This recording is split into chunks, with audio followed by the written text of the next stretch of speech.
Welcome to Samba Samba. Enjoy the video. You start right now by confirming your iPhone model and iOS version so you know which battery firmware applies. Back up the device to iCloud or Finder. Once done, make sure the backup completes. Charge to over 20% or plug in a light. This prevents shutdown during diagnostics. Gather tools, a pentalobe screwdriver and a spudger. These first steps avoid data loss and allow safe disassembly. Do not proceed until backup and charge are verified.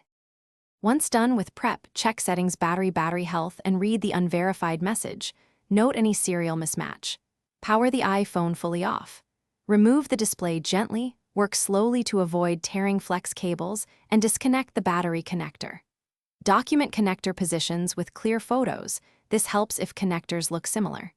Install a genuine or correctly matched replacement battery, seat it fully, reconnect the battery and display. Then torque screws to original positions before reassembly, so the device recognizes the new component. After reassembly, boot the iPhone and check battery health. A correct install and calibration should show verified status. To calibrate, charge uninterrupted to 100%, then use the phone until it shuts down and recharge to 100% again. This helps the system measure capacity accurately. If the unverified label persists, power down and recheck connectors and seating.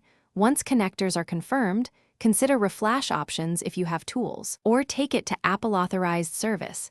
This single troubleshooting step resolves most recognition errors. Thanks for watching. Consider subscribing if we helped you.